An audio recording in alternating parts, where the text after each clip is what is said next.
All right, y'all. We're doing things a little bit differently today.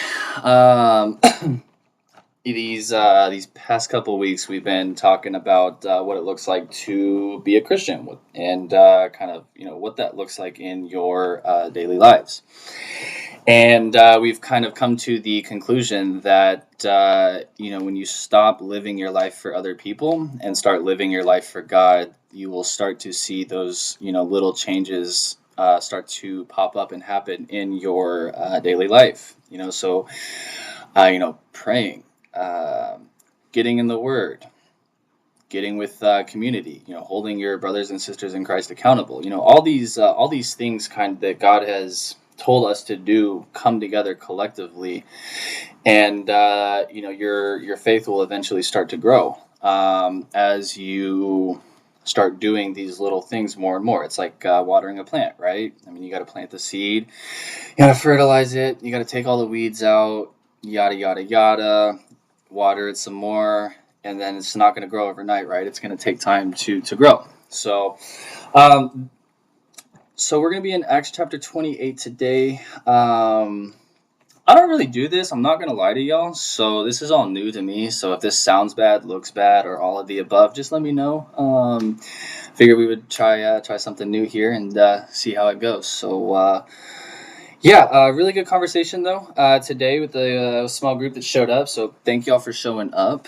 To those of you who couldn't make it this week because you found something more important than Jesus, I'm just kidding. That was a joke. If you want, you can file a complaint with my manager, diogenes.martinez@copart.com. Now, so we've kind of talked about what it looks like to be a Christian and what it looks like when you start living your life for God, and what it looks like when you're living your life for God so that other people can see, right? We're not living our lives as Christians so that all these people can look at us and be like, he's got it figured out, because we don't. Far from it. Nobody has it all figured out, right? So when your mindset starts to shift from living your life for other people and seeking the validation and approval from other people over to, how do I get to know God better? How can I deepen my relationship with God? And the answers to that are very straightforward and direct. We have prayer, which is our way of communicating with God. And then we've got the Word, which is God's way of communicating to us. All of doing these little things, right? They start to add up and they start to mold our faith and grow, and we are able to grow in our faith because there's only one person that we should be trying to please in this world, and he's not even here, right? So what we've talked about up until this point has been great, but the my pastor at my church brought up some good points, and I feel like we don't really get to talk about the other side of what it looks like as far as living as a Christian, right? So picture the most prominent figure of Christianity in your head, right? So you've got people like Moses, you've got people like Paul. You've got people like Job. You've got all sorts of different people that have done just amazing things, through God, right? You've got King David, King Solomon. You've got all of the long list of prophets and messengers that God has sent down. So pick your favorite. Doesn't matter who, doesn't matter why. Just pick your favorite. Picture it here, right? Now I'm going to ask y'all a question. Do you want to be used greatly by God? Most of you probably said, the answer sounds pretty easy. I want to be used by God, greatly by God, in fact. It sounds like the right answer. It is the right answer. We do want to be used greatly by God. But the caveat to this, right? The other side of the coin that people don't want to really talk about is the fact that if you want to be used greatly by God, you have to be greatly wounded. There is no instance in the Bible where God took a already strong and prominent man and just took him all the way up to the next level, right? The figure that you had in your head, maybe it was Moses. Moses had a speech impediment and was slow to speak. Who else do we have? We've got, the list. You got King David. King David was a child when he killed Goliath. He was about 12 to 13 years old, and he wasn't on some fast track warrior program, right, to go and slay giants. He was a shepherd. It's crazy, right? I mean, when you break that down a little bit more, how would it look if God was just taking strong people and making them stronger to lead the weak and the strong? It just doesn't really add up, right? The math is not mathing there. Now we get to see how great God is because he takes the weak, the neglected, the people, the outcast of society. He takes those people and he turns them into some of the greatest people who have performed some of the greatest feats that the world has ever known, right? Moses had a speech impediment and still ended up taking all of the people out of Egypt. And then on his way out, just as a cherry on top, God split the Red Sea for him. Pretty cool exit. And the list goes on, right? You've got Job. Job was the pinnacle of his time as far as wealth goes. He had, a very large family. He had a lot of land. He had a lot of cattle and horses. He was rich, materialistically rich. He had all of the treasures that the world can offer. And then God stripped it all from him. He took everything from him in just a matter of days. He went from being the top to having nothing. And then what happened? Some crazy stuff. We'll circle back around to that. So, what I mean by you have to be wounded, right? You can't just, you don't just find success, right? All of the big success stories that you hear of, right? These guys did not just become success stories overnight. You can even look in modern times with Bill Gates, Elon Musk, Steve Jobs, Copart. These things all just kind of, they didn't just happen overnight, right? Rome wasn't built in a day. So in order for God to use you, you have to be, number one, you have to open your heart to him using you for whatever way he sees fit. A lot of the times you're going to have a plan in your head, just like Paul did here in Acts, about something that God told him to do. Did it go according to his plan? No, absolutely not. When does it ever? Really? I mean, we should know by now that if you want to make God laugh, you go and tell him your plans, because odds are you and God are not on the same page about what kind of plans you have for yourselves.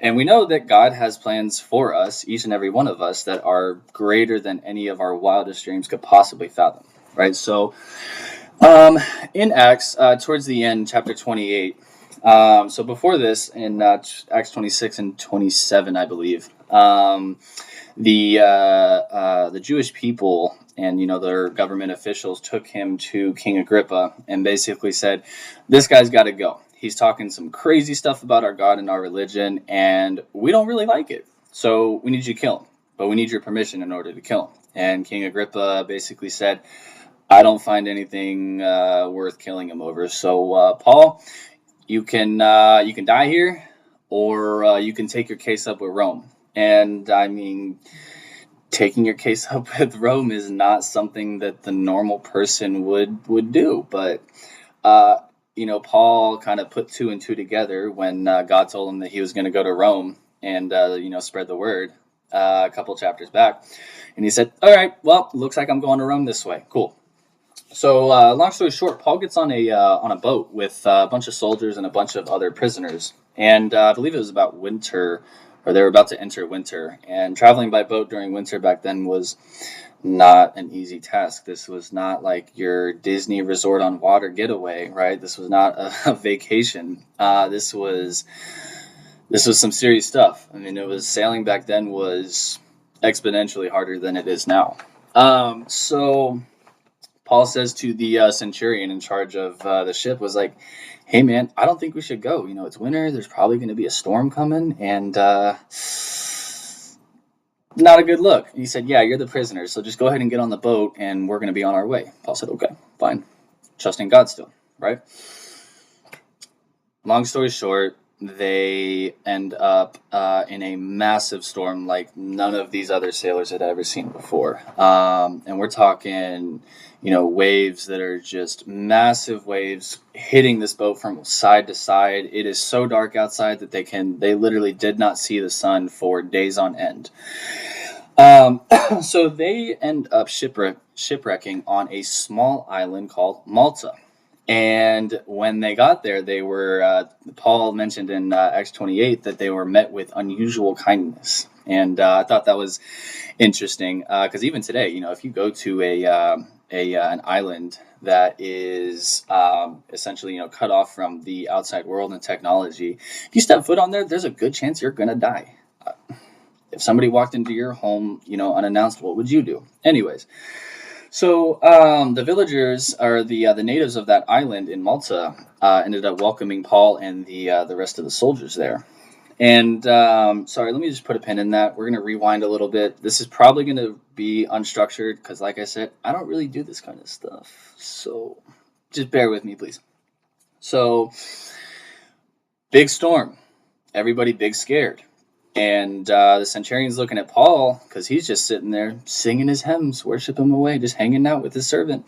And he's like, "What are you doing, dude? We're about to die in this crazy storm that nobody's ever seen before." And he's like, "Yeah, well, God told me I'm going to Rome, and He also told me that everybody here is safe as long as they stay on the boat."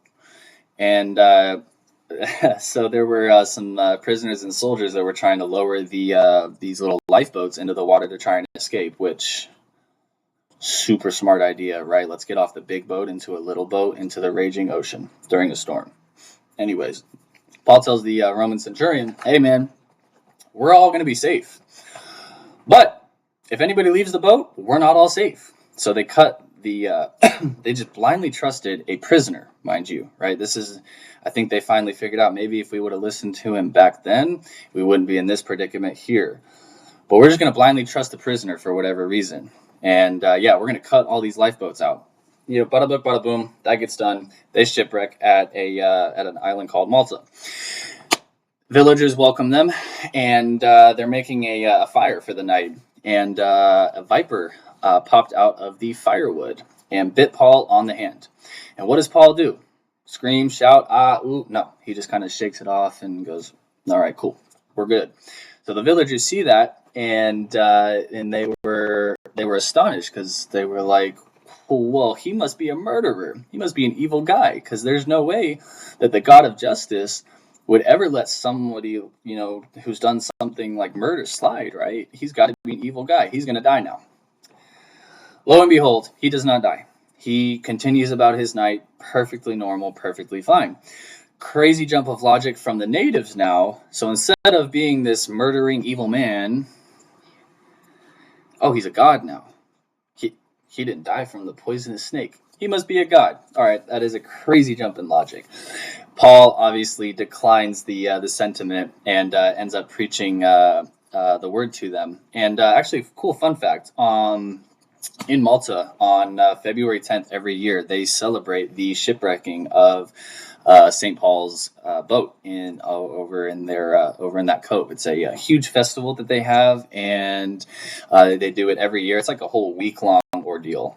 So if you have spare time, you look into that. It is really cool. So another cool part is just how long that the history and culture that they've carried with them is. I mean, because this is, thousands and thousands of years ago, and to this day, there's about 600,000 people living in the Maltese archipelago, and about 90% of them to this day still identify as Christians. So super cool. Maybe we can plan a trip and go to that festival. Anyways, so all of this is happening. Paul ends up preaching the word to them, converts them. They end up staying there for a while the boat's getting repaired, and they end up going back to Rome, where we get get some additional letters from Paul. And I think he was in prison for about two years there.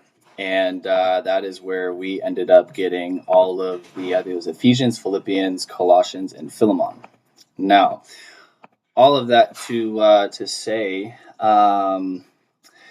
During the time of struggle that Paul was going through, at this point in his life, there was not once where he wanted more.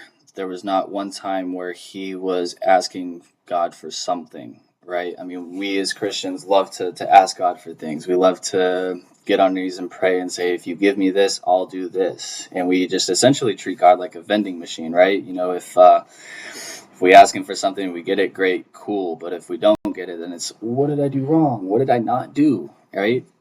And so we have to remove ourselves from that thought process, because it's just not how it works, right? I mean, the relationship between you and God is not a unilateral one-way street, right? It's a two-way street. God tells you to do something, you go do something, whatever that may be, or how crazy it sounds, right? I mean, God told Paul to go to Rome, and he said, all right, I'll make my way there, and then ended up with a Roman escort and sat in a prison for 2 years. It's probably not how he kind of saw that going, right? So the whole point of this is is being content with what you have. Paul was perfectly content following God's plan because, number one, he knew that God was in control. Number two, he trusted that God was in control. And number three, he was content with God being in control. A lot of it, you would probably think, like, obviously we should be content that God's in control. But are you really content with the way that God is doing things? Are you content with knowing that you only have so much control over your life? Are you content with understanding that God is sovereign and God does have a plan for you? And a lot of the times that plan is not going to line up with what you have in your mind, right? So so being content is one of the most important things as Christians that we need to understand. And it sounds like such a simple concept, right? We've understood what being content is, since, childhood, when you get what you get and you don't throw a fit, right? But, it seems like today being content is more so stigmatized in a negative manner. You're just content with what you have. But the reality of that is it matters more so in your heart how you feel. Are you content in your heart, or are you just saying you're content? Right? Are you just throwing up the white flag and you're like, I'm done. Oh well, it is what it is. Right? That attitude, it's your attitude. It's your heart. If you're not content in your heart with what God has given you, how is God supposed to give you more? If you're always trying to, ask God, or you're just constantly thinking about what you don't have, I mean, what kind of life is that, right? You're going to spend all your time asking why God hasn't given you this and why God hasn't done this in your life, when you could be thanking God for the things that you do have in life. The saying, there's always somebody out there that's got it worse than you, definitely rings true here. I mean, there's people in third world countries that are trying to figure out how they're going to eat dinner, or when the next time they're going to be able to eat is. But you're mad because the breakfast tacos went up 50 cents at downstairs. You're mad because you got to clock in and out every day for 40 hours a week. Does it suck? Yeah, probably. It's not the ideal lifestyle that we all dreamed of having when we were younger, right? But we need to be grateful for what we do have, right? A roof over our head, clothes on our back. We can actually go and pay for food, right? We have food at home. We have all of these things that we take for granted. Now, I don't say any of that at all to minimize, whatever struggles or seasons that you guys are going through, right? If whether that's a loss of a loved one, or financial troubles, relationship issues, or lack thereof of relationship issues. There's always going to be an answer, and then the answer just kind of always, not so coincidentally, comes back to God. We can find joy in God. We can confide in Him in our lowest moments and our highest moments, through all of the joys and all of the suffering and all of that, right? So Paul, so this is out of Hebrews 13:5. Paul was talking to Timothy here, and he said, "But godliness with contentment is great gain, for we brought nothing into this world, and we can take nothing out of it." And I mean, that's just pretty straightforward and true, right? I mean, we came into this world with nothing, so everything that we have right now today is because God gave it to us, right? It's not because we went out and took it with our own hands; it's because it was given to us. And then another verse that I wanted to kind of share here is in Philippians. Let me see if I can find it. So everybody knows Philippians 4:13. I can do all this through Christ who strengthens me. But for whatever reason, people just really love to leave out the couple verses that come before that. So again, this is Paul, and this is starting off at verse 10. I rejoice greatly in the Lord that at last you have renewed your concern for me. Indeed, you were concerned, but you had no opportunity to show it. I am not saying this because I am in need, for I have learned to be content whatever the circumstances. I know what it is to be in need, and I know what it is to have plenty. I have learned the secret of being content in any and every situation, whether well-fed or hungry, whether living in plenty or in want. I can do all this through Christ who strengthens me. Yeah, so about that, that verse, I can do all things through Christ who strengthens me, kind of rings a little bit differently now. I mean, I grew up putting that on my football pads, on my face paint, all that stuff, because I thought it was like, oh, well, I can do whatever I want. God's got me, right? No, that's not what that means. It is and it isn't, right? You can do anything with God, but it's a matter of, is God going to allow that? Is that God's plan for you? And we tend to just think in terms of what we want and what we want to do and how we plan on doing it, that we kind of lose sight of what God wants us to do, what God's plan for us is, what God is saying to us, right? Because we're not being content with what we have. We're always looking forward. And there's nothing wrong with looking forward, but you have to look forward while also being content for what you have, right? And, like Paul said, I know what it is to be in need, and I know what it is to have plenty, right? So no matter the situation, right, we should be praising God and thanking God for what we do have, regardless of the situation. Again, I'm not saying that to minimize or to downplay, whatever struggles or tribulations that, anybody is going through right now, but more so to try and change the mindset of, asking, why, God? What did I do to deserve this, God? Why? What? Why? Instead of asking him why, you should be thanking him for these opportunities that he's given you to grow. Right? It's just like what we talked about earlier. If you ask God for patience, he's not just going to give you patience. He's going to give you an opportunity to practice patience. So I say all of that to say, don't squander your suffering. Your suffering and all the bad situations and, these, horrific happenings should not dictate your faith or your happiness with God, right? So what I mean by that is your happenings should not dictate your happiness, right? So if your happenings, right, all these things that are happening to you, good or bad, are determining your happiness, then your anchor is not in God. Your anchor is in all these worldly things. If your anchor is God, then that's where you find true joy. And that is exactly what Paul was trying to convey in Philippians 4:10 through 13:14, is the fact that take a look at Paul's life before, when he was Saul. That guy was at the pinnacle of society back then. He was he was basically at the top, right? He was rich. He had access to whatever he wanted. He could go wherever he wanted. He could do whatever he wanted, and he did. But clearly there was just something that was not clicking there for him, right? And, everybody knows how that story goes. He ends up going blind and being visited by some people, and they get healed, or he gets healed through God. And then, becomes one of the most prolific messengers of Christianity that we have today, or that existed back then.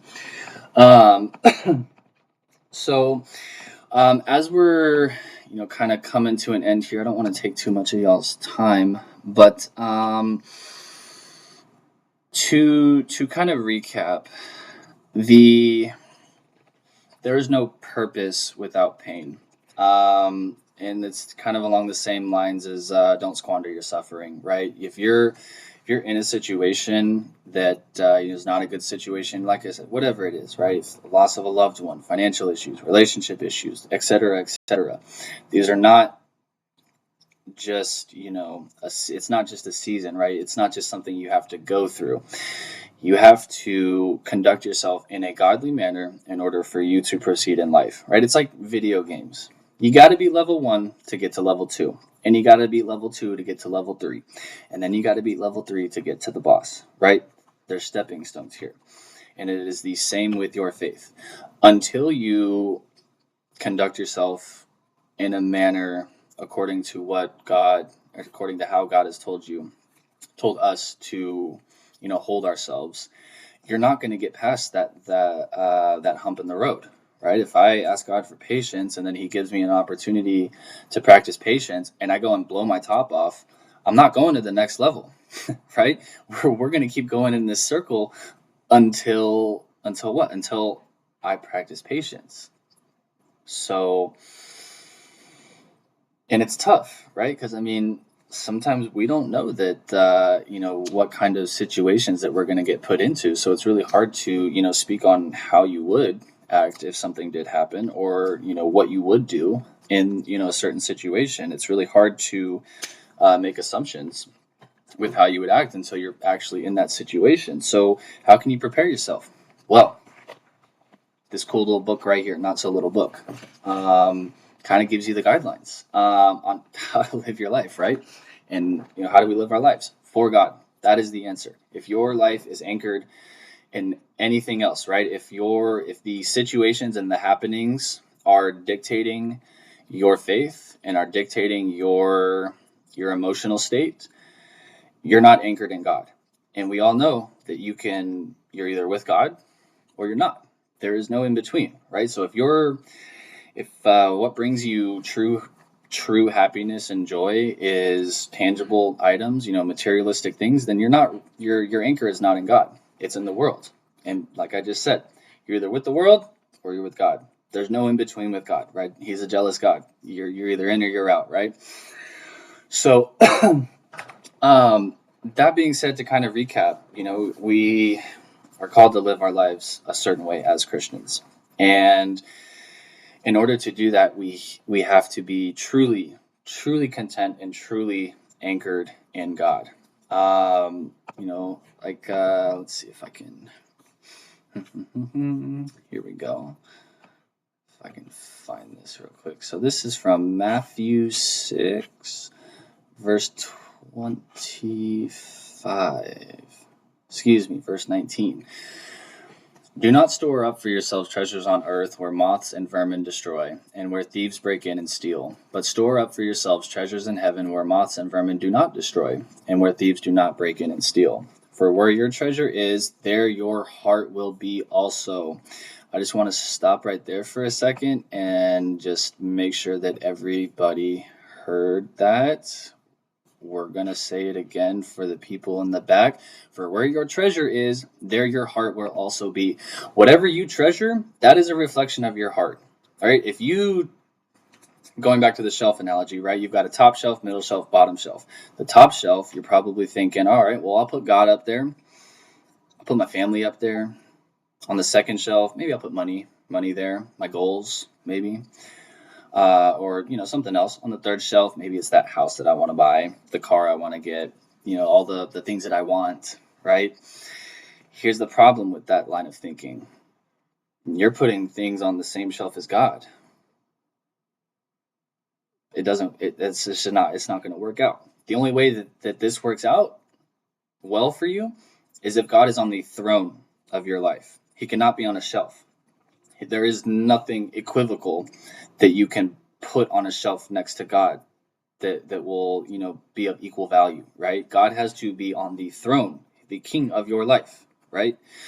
In order for you to grow, right? So, for where your treasure is, there your heart will also be. The eye is the lamp of the body. If your eyes are healthy, your whole body will be full of light. But if your eyes are unhealthy, then your whole body will be full of darkness. If then the light within you is darkness, how great is that darkness? No one can serve two masters. Either you will hate the one and love the other, or you will be devoted to one and despise the other. You cannot serve both God and money. Therefore, I tell you, do not worry about your life, what you will eat or drink, or about your body, what you will wear. Is not life more than food, and the body more than clothes? Look at the birds of the air. They do not sow or reap or store away in barns, and yet your heavenly Father feeds them. Are you not much more valuable than they? Can any one of you by worrying add a single hour to your life? And why do you worry about clothes? See how the flowers of the field grow. They do not labor or spin. Yet I tell you that not even Solomon in all of his splendor was dressed like one of these. If that is how God clothes the grass of the field, which is here today and tomorrow and is thrown into the fire, will he not much more clothe you, you of little faith? So do not worry, saying, what shall we eat? Or what shall we drink? What shall we wear? For the pagans run after all of these things, and your heavenly Father knows that you need them. But seek first his kingdom and his righteousness, and all of these things will be given to you as well. Therefore, do not worry about tomorrow, for tomorrow will worry about itself. Each day has enough trouble of its own. Ain't that the truth? Now, back to verse 33. Seek first his kingdom and his righteousness. Okay, we're seeing a common theme here, right? Like what we talked about in the beginning. Stop living your life for other people. Live your life for God. Stop anchoring yourself in all of these materialistic and temporary things. They're going to be gone. You came into this world with nothing, and you will leave with nothing more than having accepted God, right? That's the only thing you're taking out of the earth with you on your way out. Seek first his kingdom and his righteousness, and all these things will be given to you as well. It's no secret that God knows what we need, and he knows what we want. He's going to give us everything that we need in order to survive. He's going to give us everything we need in order to grow in our faith. He has given us everything that we need in order to live a godly life. It is now up to us to live that life, right? To live that godly life. And like I said earlier, this is going to look differently for pretty much everybody. Your walk with God is your walk with God. It is a one-on-one with God. A lot of us tend to turn it into a one-on-one versus God, right? That sounds crazy, right? Like, what do you mean? I'm not trying to fight God, but you are fighting God because you're not adhering to the plan that he has for you. And it can certainly be difficult trying to differentiate what we want and that little voice in our head that's saying, I really want that thing over there. And then, the other voice that we need to listen to saying, maybe you don't need that. Maybe that's something you want, right? So, in order to move forward in this aspect of life, you've got to be content. You've got to be content with what you have and to stop, worrying about what you don't have. Because number one, as we just read here, can any one of you by worrying add a single hour to your life? No, you can't. So why worry, right? The opposite of contentment is anxious. And as somebody that overthinks probably every little thing you possibly could, it's a struggle to not worry. Coincidentally, God says, do not fear, do not be afraid, 365 times in the Bible. Crazy coincidences, if there were such a thing, right? So instead of constantly worrying about what you're going to do next, where you're going to go, who you're going to talk to, what you're going to eat, what you're going to do, just ask God. Be content knowing that God has already provided for you. Just as God has already, just as Jesus came down and died for all of the past sins, current sins, and all the sins that would be committed, why worry about what is going to happen? why not just go and live your life, right? God already knows what you need right now. He knows what you're gonna need. So in order for us to move forward, as Christians and kind of grow in our faith, you can't keep your anchor can't be in the past. If you're so wrapped up and worried about what happened in the past, you're gonna miss what God is doing for you presently to set you up for your future, right? All these trials, tribulations, all these happenings that you're going through right now, or that you will go through, they are an opportunity not only for you to grow, but to also gain the experience that you are going to need in the future in some way, shape, form, or fashion. At some point in your life, you're going to look back on that one experience that you had and we're like, wow, not necessarily glad that I went through that situation, right? But I'm glad that I learned from it. You have to stop looking at your failures as losses and start looking at them as a learning experience, right? I mean, some of the greatest athletes in the world had to fail a whole lot before they finally achieved, the pinnacle of their sport. Same with anybody successful. You can ask anybody successful, and they're probably going to tell you about the times they failed before they found success. And it is the same way with your faith. The righteous man will stumble 7 times and get up. The wicked will stay down, right? Or will fall whenever calamity strikes. So, not to beat the dead horse here, but long story short, just as hard as it is, don't squander your suffering. And if you are going through something, share it with somebody, right? Share it with somebody you're close to, somebody that you can confide in, whether that is, one of your coworkers or your parents, brother, sister, friend, close friend, brother. It doesn't matter. You can't fight the fight alone, right? We all know that you can't do this alone, right? We need God in order to survive, in order to grow in our faith, in order to move forward with our life, right? We need God. That is a simple fact in life. What is also a simple fact coming from the Bible is the fact that we are called to keep each other accountable, right? If you're struggling with something, if you're struggling with being content, if you're struggling with financial issues, if you're struggling with your anger, if you're struggling with sexual immorality, if you're struggling with anything, right? Talk to your brothers and sisters in Christ and keep each other accountable. All right, that is what we are called to do as a community, as a church, is to come together and to keep each other accountable, right? So that is pretty much everything I had. So I'll just leave you with one little tidbit, right? Just be content with what you have, and then you will start noticing these changes in your life. And truly content, right? Saying you're content versus being content are two polar opposites, right? Instead of asking God for the answers, instead of, just trying to find all the answers, right? Maybe just pay attention to the presence of God. I mean, where the presence of God is probably where your answers are going to be, right? It just requires a shift in mindset, and yeah. If you all have any questions about that, or if I didn't explain something well or wrong, definitely let me know, because would hate to be one of those false prophets out there. So thank you all for coming to my TED Talk.